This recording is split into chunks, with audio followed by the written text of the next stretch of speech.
Hey guys and what's up. तो क्या हाल चाल है तुम सबके? आई होप कि जैसे भी हो बहुत सही हो। बाय द वे गाइस, आज की जो वीडियो है वो हमारी बाकी वीडियोस से थोड़ी सी अलग होने वाली है, क्योंकि नॉर्मली हम एक स्टोरी डिस्कस करते हैं, बट आज की वीडियो में दो स्टोरी डिस्कस करने वाले हैं, and that too from different person. तो अगली स्टोरी मेरा एक दोस्त सुनाएगा, जिसको आई एम प्रीटी श्योर आप सब जानते ही हैं। तो लेट्स स्टार्ट दिस वीडियो। आज की जो स्टोरी है वो सुनाई है यशस्वी ने। Thank you so much Yashasvi for sharing your story with us. So Yashasvi और जो उसका छोटा भाई है वो जब भी स्कूल जाते थे तो स्कूल जाने का जो रास्ता पड़ता था वो एक जंगल होता था, बहुत घना जंगल था, वहाँ से होके उन्हें जाना पड़ता था। और जंगल के जस्ट बगल में शमशान घाट होता था। जब भी ये लोग उस जंगल से जा रहे होते थे, इन्हें हमेशा ऐसा लगता था जैसे कोई तो इनका पीछा कर रहा है, बट जब भी ये मुड़कर देखते थे पीछे कोई भी नहीं होता था। अब यशस्वी सोचती है कि शायद ये हमारा वहम है, तो अब से हम ग्रुप में जाया करेंगे। बट ग्रुप में जाने के बाद भी ये चीज़ें रुकी नहीं थी, इनफैक्ट बहुत ज़्यादा और होने लग गई थी। जब भी ये जाते थे इन्हें ऐसा ही लगता था जैसे कोई इन्हें पीछे से पुकार रहा हो, कोई इनका पीछा कर रहा हो, या फिर कभी कभी तो ऐसा लगता था जैसे किसी ने इन्हें पकड़ लिया है, किसी का बैग पकड़ लिया है, किसी को ऐसे नॉर्मल धक्का लग जाता था तो वो मुड़ के बोलता था अरे धक्का क्यों मार रहे हो, सब बोलते थे हमने तो नहीं मारा। तो ऐसे ऐसे इंसिडेंट बहुत ज़्यादा बढ़ने लग गए थे। जब ये सब हुआ तो यशस्वी और जो उसके दोस्त थे इन सब ने गाँव के बाकी बच्चों से भी बात करी जो कि उसी रास्ते से जाते थे। तो बाकी बच्चों का भी यही बताना था कि हाँ, हमें भी ऐसा फील होता है जैसे कि यहाँ पर कोई तो है, कोई तो हमारा पीछा करता है, कोई तो हमें पकड़ता है। तो सबको सेम ही एक्सपीरियंस हो रहा था। तो अब जब ये सब बातें होने लगी तो एक प्लान बन गया था। एक प्लान कि हम सब एक बार जाके देखेंगे वहाँ पर कि सच में वो हॉन्टेड है, सच में वहाँ पर कोई है। तो हम रात को जाकर देखेंगे, जैसे कि क्योंकि कुछ लोगों ने पहले भी ऐसे रूमर्स फैलाए थे कि रात में वहाँ कुछ दिखता है या रात को ऐसा होता है वहाँ पर, तो मत जाना। तो अब सब बच्चों ने यही सोच लिया था कि हम एक बार जाकर देखेंगे। वहाँ पर कुछ बच्चे ऐसे भी थे जो इस प्लान से एग्री नहीं कर रहे थे कि भाई नहीं, मैं नहीं जाऊँगा वहाँ पे मना किया, डर लगता है ये सब। बट इवेंचुअली जब सब ने हाँ कर ही दी थी तो बाकी जो मना कर रहे थे वो भी धीरे धीरे हाँ करने लग गए, और एंड में सब ने हाँ कर दी थी। और अब सबके सब रात होने का वेट कर रहे थे। अब रात के 11 बज चुके हैं, सबके घर वाले सो चुके हैं। तो यशस्वी और उसका भाई अब निकल जाते हैं शमशान की साइड। जैसे वो शमशान की तरफ जाते हैं, वहाँ पे कुछ बच्चे पहले से ही मौजूद होते हैं जो कि इनका वेट कर रहे होते हैं। ये सब मिलते हैं और थोड़ी देर और वेट करते हैं ताकि और बच्चे भी आ जाए। एक टाइम के बाद जब सब आ जाते हैं तो ये शमशान में एंटर करते हैं। जैसे ये एंटर करते हैं इन्हें बड़ी नेगेटिव सी वाइब आती है। वेल, आगे चलते रहते हैं और फिर ये एक जगह जाकर बैठ जाते हैं। और अब नॉर्मल ऐसे वेट कर रहे हैं कि कुछ हो जाए यहाँ, क्योंकि वो शमशान घाट बहुत बड़ा नहीं था, तो ऐसा नहीं है कि तुम यहाँ वहाँ घूमते रहोगे। तो बस एक जगह बैठ गए जहाँ से तुम्हें दूर दूर तक दिख जाता था। और अब करीबन 1 घंटा हो चुका है, बट कुछ भी नहीं हुआ जैसे इन्होंने सोचा था। इनफैक्ट अब तो ऐसा भी नहीं लग रहा, जैसे जब ये क्रॉस करते थे तो ऐसा लगता था इन्हें कोई इनके पीछे खड़ा है, कोई कुछ कान में कह रहा है। अब ऐसा भी नहीं लग रहा, बड़ा नॉर्मल सा लग रहा है। मे बी क्योंकि बहुत सारे बच्चे थे इसलिए, या फिर मे बी क्योंकि इनका ध्यान वहाँ उस साइड नहीं था। ये सारे बच्चे थे, आपस में बातें कर रहे थे और एक्साइटेड थे। तो जो भी रीज़न होगा, इन्हें कुछ भी फील नहीं हुआ 1 घंटे तक। अब सब ने सोचा कि 12 बज चुके हैं, घर वाले उठ जाएंगे इससे पहले कि चलो चलते हैं घर, वैसे भी यहाँ कुछ है नहीं, हमने देख ही लिया है। सब इस चीज़ से अग्री करते हैं कि ठीक है अब घर जाने का टाइम आ चुका है। जैसे सब घर जाने लगते हैं इन्हें एक आवाज़ आती है, एक अजीब सी आवाज़। सब रुक जाते हैं, सब एकदम ऐसे चुप हो जाते हैं कि सुनो आवाज़ सुनो। जैसे आवाज़ को ये ध्यान से सुनते हैं, इन्हें किसी के रोने की आवाज़ आती है। वेल, सबसे पहले इन्हें लगता है हमारा कोई दोस्त मजाक तो नहीं कर रहा कि अब हम जा रहे हैं तो मज़े ले रहा है। बट सारे सामने खड़े हैं, कोई भी नहीं रो रहा, सब चुप है मेरे सामने और मुझे कोई भी नहीं दिख रहा है ऐसा मजाक करता हुआ। इसका मतलब कि यहाँ पे कोई और भी है जो रो रहा है। वेल, ये सोचकर ही सब बहुत ज़्यादा डर जाते हैं, क्योंकि फाइनली जो चीज़ देखने के लिए ये आए थे अब इन्हें वो चीज़ें दिखने वाली थी। अब ये थोड़ा ध्यान से और सुनते हैं कि आवाज़ कहाँ से आ रही है, तो इन्हें समझ नहीं आता। छोटा सा शमशान घाट है, बट दूर दूर तक कोई दिख नहीं रहा, कोई भी रोता हुआ नहीं दिख रहा। तब ये थोड़ा ध्यान देते हैं तो शमशान घाट में बहुत सारे पेड़ होते हैं, एज मैंने बताया था कि वो जंगल सा है। तो एक पेड़ होता है ना जिसकी पत्तियाँ बहुत ज़्यादा हिल रही होती है, मानो जैसे तूफान आ गया हो। बट जो उसके अगल बगल जितने भी पेड़ होते हैं वो सब एकदम स्टिल खड़े हैं, जैसे कि नॉर्मली कोई पत्तियाँ हल्की सी मूवमेंट्स हो रही है सब में, बट उस पर्टिकुलर पेड़ में बहुत ज़्यादा मूवमेंट हो रही थी। सब थोड़ा सा डर जाते हैं और उसके पास जाके देखते हैं कि ये क्यों हो रहा है। और जैसे जैसे उस पेड़ के पास जा रहे हैं वो आवाज़ बढ़ रही है, जिससे सबको आइडिया हो जाता है कि हो ना हो ये आवाज़ इस पेड़ से आ रही है। अब सब बहुत ज़्यादा डर चुके हैं, एक एक को देख रहे हैं सबको, और धीरे धीरे उस पेड़ के पास जा रहे हैं। और अब एक टाइम आता है कि ये उस पेड़ के नीचे खड़े हैं और सब बस हिम्मत करके ऐसे ऊपर की साइड देखते हैं। जैसे ही देखते हैं इन्हें वहाँ कुछ नहीं दिखता, पेड़ में कोई नहीं होता, बस वो पेड़ अजीब तरीके से हिल रहा है, ये वो कर रहा है, बट उन्हें कुछ ऐसा फिगर नहीं दिखता, कुछ भी नहीं दिखता। और अब वो थोड़ा सा ऐसे मतलब फोकस करने की कोशिश कर रहे हैं कि कहाँ है। एक तो पेड़ बहुत बड़ा था, तो ऐसा नहीं है कि तुम्हें एक टाइम में दिख जाए कोई नहीं है, तुम एक टहनी पे ध्यान से देख रहे हो कि यहाँ तो नहीं वहाँ तो नहीं, सब ऐसे देख रहे हैं कि तभी वो जो रोने की आवाज़ थी वो हंसी में कन्वर्ट हो चुकी थी। जो वो रो रहा था वो बहुत ज़ोर से हंसने लग गया था। जैसे ही वो हंसने लगता है कहीं ना कहीं सब बहुत ज़्यादा डर जाते हैं और सब वहाँ से भागने लगते हैं अपने घर की तरफ। जैसे ही वो सब भाग रहे उन्हें रियलाइज़ होता है कि उनका एक दोस्त जो उनके साथ ही था वो अब कहीं दिखाई नहीं दे रहा। वेल वो रुकता है, वो एक दूसरे से पूछता है कि तुमने उसे देखा। सब कहते हैं नहीं हमने तो नहीं देखा, कहाँ है वो। वेल ये सबके लिए बहुत शॉकिंग होता है और बहुत डर भी लग रहा है कि जो दोस्त अभी तक हमारे साथ था वो एकदम से कैसे गायब हो सकता है। वेल थोड़ा यहाँ वहाँ देखने के बाद इन्हें लगता है कि शायद जब हम घर की तरफ भाग रहे थे वो सबसे पहले भाग चुका है और वो अपने घर पहुँच चुका है, तो ऐसा करते हैं सब के सब चलते हैं। वेल यही सब में डिसाइड होता है और सब अपने अपने घर चले जाते हैं। अब अगले दिन की जब सुबह होती है तो यशस्वी ऐसे एक्ट करती है जैसे हाँ हमें तो कुछ पता ही नहीं, हम तो सो गए थे, हम तो कभी कहीं गए ही नहीं। नॉर्मल उठी है, नॉर्मल अपने ड्रेस व्रेस पहन रही है, स्कूल जाने के लिए तैयार हो रही है कि तभी ना गांव में बड़ा हल्ला मच जाता है। सब बाहर निकलते हैं और यशस्वी और उसका छोटा भाई भी जब बाहर निकलते हैं तो पता चलता है कि राहुल वही दोस्त है जो रात को इन सबको मिल नहीं रहा था, एकदम से गायब हो गया था और इन सब ने सोचा था शायद वो घर चला गया। तो गाँव में हल्ला ये मचा होता है कि राहुल घर में नहीं है। हर जगह ढूंढ लिया उसको उसके घर वालों ने, लेकिन वो नहीं मिल रहा। और अब सब गाँव वाले एकदम हैरान है कि भाई इतने छोटे से गाँव में हमारा बच्चा कहाँ गायब हो गया है। सब राहुल को ढूंढने लग जाते हैं। जैसे ही ये खबर इन दोस्तों को पता चलती है सब एकदम चुप हो जाते हैं कि शिट, शायद राहुल रात को वापस घर नहीं पहुंचा था, शायद वो वहीं शमशान घाट में ही रह गया है। सब दोस्त अब बता भी नहीं सकते घर वालों को कि हम रात को ऐसा ऐसा गए थे, ये हुआ था वो हुआ था। तो सब आपस में ही एक दूसरे को इशारा कर रहे हैं कि क्या करें अब क्या करें। तब यशस्वी और उसके कुछ दोस्त ये सोचते हैं कि हमें फिर से वहाँ शमशान घाट में जाना पड़ेगा और वहीं होगा, वो बेहोश हो गया होगा, कुछ हो गया होगा, उसे लग तो नहीं गई कुछ भी, लेकिन वहीं मिलेगा। तो सब गांव वाले यहाँ वहाँ हर जगह ढूंढ रहे हैं और ये कुछ दोस्त वापस शमशान घाट में जाते हैं। वहाँ जाकर ये पूरा सर्च कर रहे हैं और इन्हें कुछ भी नहीं मिल रहा। ये चिल्ला रहे राहुल राहुल कहाँ है ये वो, लेकिन कुछ नहीं मिल रहा। एक छोटा सा ही शमशान घाट था तो उसका पूरा चक्कर वक्कर मार के फिर से बीच में खड़े हो गया और सब बोल रहे कि नहीं हमें नहीं मिला, तुम्हें मिला, नहीं हमें नहीं मिला। फिर ये ऐसे बीच में खड़े तो इन सबकी नज़र उस पेड़ पे जाती है वापस से, वही पेड़ जो कल बहुत हिल रहा था। ये उस पर थोड़ा सा ध्यान से देखते हैं तो इन्हें वहाँ पे ना ब्लड मिलता है। जैसे कि ऐसे ब्लड किसी ने ऐसे नीचे तक ऐसे, जैसे मान लो हाथ में तुम्हारे ब्लड है और तुमने ऐसे पेड़ को छोड़ नीचे तक कर दिया तो कैसे एक निशान बन जाता है, वैसे ही निशान इन्हें मिलता है। सब समझ जाते हैं हो ना हो ये जो खून है ये राहुल का है। वेल सब पेड़ के आगे पीछे जाते हैं, यहाँ डर सबको लग रहा है बट दोस्त खोया है और कहीं ना कहीं इन सबकी रिस्पॉन्सिबिलिटी थी क्योंकि ये सब उसे छोड़कर भाग गए थे। तो बस अब सब ढूंढने में लगे हैं, इन्हें कुछ नहीं मिलता। 1 घंटा 2 घंटा हो जाता है, कोई उस दिन स्कूल नहीं जाता, सब ढूंढने में लगे लेकिन कुछ नहीं मिलता। सब वापस आ जाते हैं अपने घर की साइड। घर में जब आते हैं तो वहाँ पे पूरी मतलब जितने भी लोग होते हैं पंचायत टाइप वो सब है, सरपंच सब है वहाँ पर और किसी को कोई आइडिया नहीं है राहुल का है। और ऐसे करते करते 3-4 दिन बीत जाते हैं। 3-4 दिन तक राहुल का कोई पता नहीं होता, कोई आइडिया नहीं होता किसी को भी। और 5वें दिन एक खबर आती है। खबर ये होती है कि गांव का एकदम कॉर्नर में एक तालाब सा था, वहाँ पर एक बॉडी मिली होती है और वो बॉडी किसी और की नहीं बल्कि राहुल की होती है। जब ये सब इन दोस्तों को पता चलता है ये बहुत ज़्यादा डर जाते हैं। डरने से ज़्यादा शायद इन्हें बहुत ज़्यादा गिल्ट होता है क्योंकि कहीं ना कहीं ये सब अपने आप को जिम्मेदार समझते हैं राहुल की डेथ का। और बस इन्हें अब समझ नहीं आ रहा होता कि हम क्या करें, क्या हम घर वालों को बताएं। बट स्कूल जाने वाले बच्चे इतने ज़्यादा डर जाते हैं कि अगर हम बताएंगे तो क्या हमारे सर पे आ जाएगी, क्या पुलिस हमें ले जाएगी, क्या घर वाले हमें एक्सेप्ट करेंगे या क्या राहुल के घर वाले हमें क्या कहेंगे। इन सब डर से कोई भी वहाँ पर कुछ नहीं बताता। और ये चीज़ आज तक किसी को नहीं पता कि राहुल की डेथ हुई तो हुई कैसे थी। राहुल की डेथ के करीबन 1 या 2 महीने बाद एक और र्यूमर उठता है। वो र्यूमर कुछ ऐसा होता है कि वहाँ से एक बार कुछ लोगों का ग्रुप जा रहा होता है, मतलब 3-4 लोग होते हैं और उसी रास्ते से आ रहे होते हैं और उन्हें वहाँ पर पहली बार एक फिगर दिखता है, एक बच्चे का फिगर।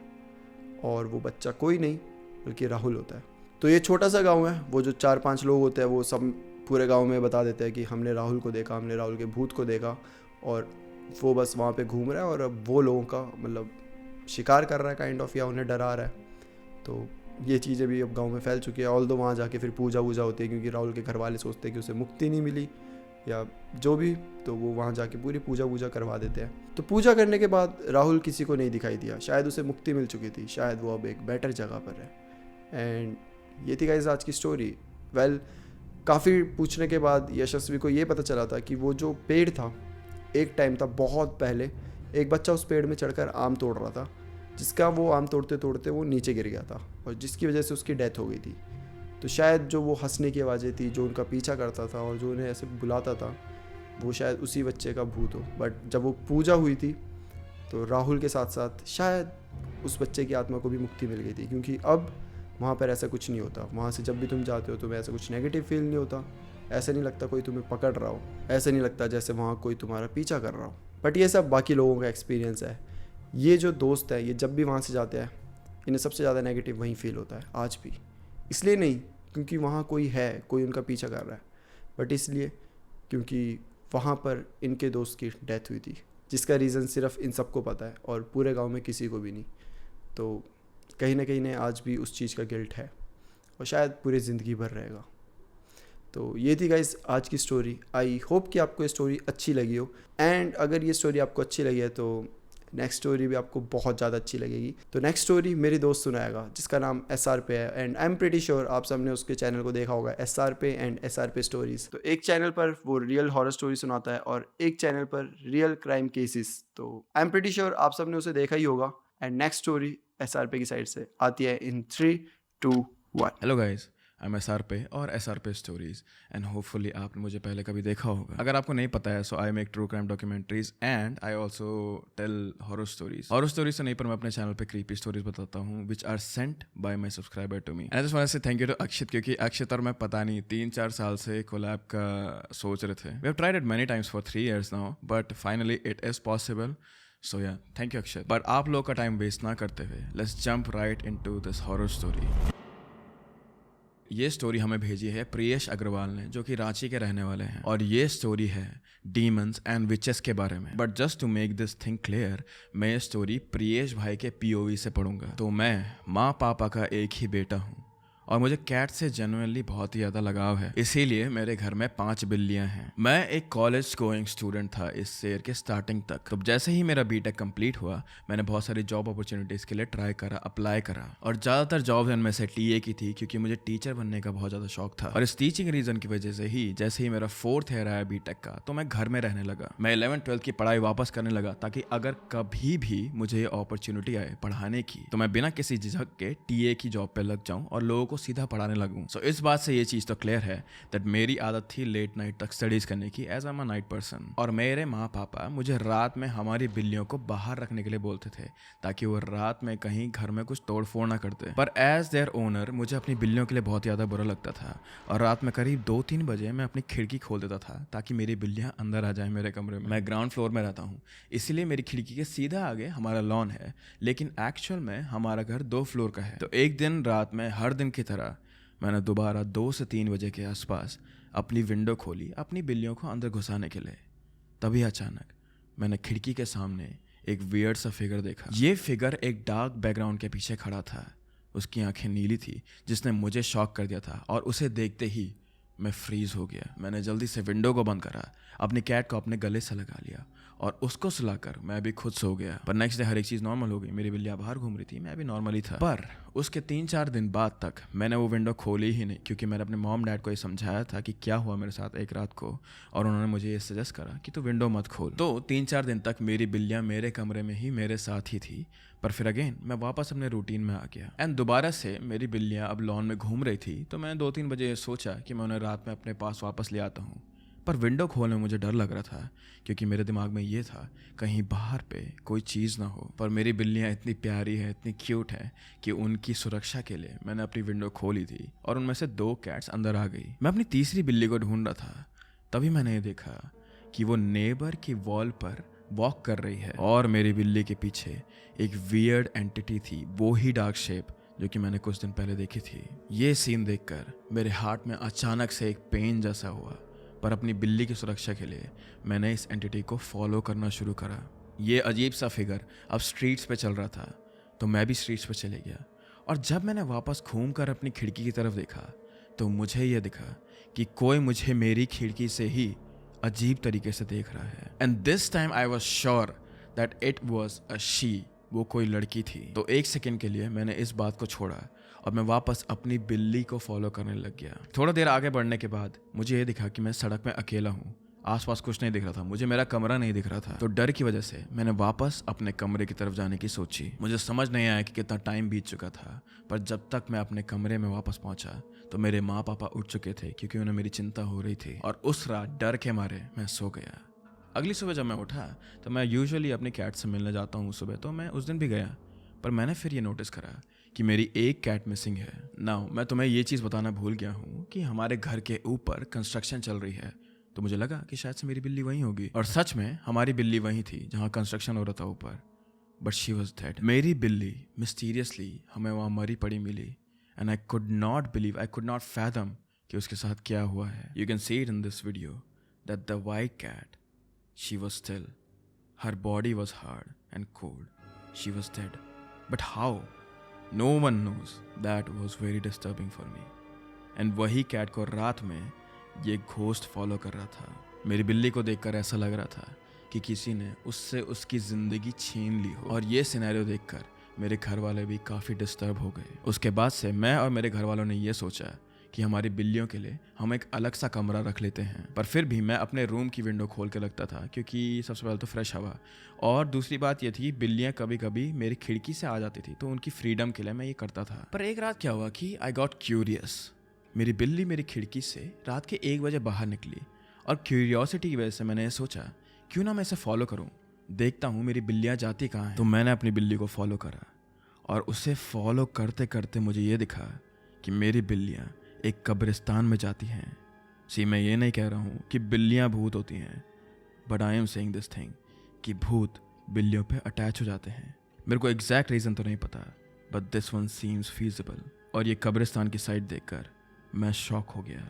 हमारे पास में बहुत ज़ोर ज़ोर से कुत्ते भी भौंक रहे थे, और जैसे ही मैंने कब्रिस्तान की तरफ देखा तो मुझे वो ही एंटिटी दोबारा दिखी जिसको मैं फॉलो कर रहा था। मुझे एक भारी तेज़ गुनगुनाने की आवाज़ आ रही थी। मैंने अपनी कैट को पकड़ा और सीधा घर की तरफ भाग गया, पर घर आते वक्त मैंने अपने किचन में वो दूसरी घोस्ट लेडी दोबारा देखी। अगले दिन जब मैं उठा तो मुझे फीवर हो गया, और सोते हुए आई एम 100% श्योर कि जो पहला वाला भूत था वो मेरे ऊपर था। इसके बाद से मुझे भूत के विजन आने लगे। कभी मुझे ये भूत कहीं दिखते, कभी वो मेरे विंडोज़ के पास दिखते, और सबसे भयानक चीज़ थी बेड के नीचे वाला एरिया जो कि एम्प्टी होता है। रात में सोते हुए मुझे इस बेड वाले एरिया से स्क्रैचिंग की आवाज़ आती थी। और हाँ, ये बात भी हो सकती है कि कंस्ट्रक्शन की वजह से ये आवाज़ें मुझे आती हों, लेकिन रात में कभी कंस्ट्रक्शन नहीं होता था। और लिटरली ये सारी चीज़ें मेरे माँ पापा को भी फील होती थी।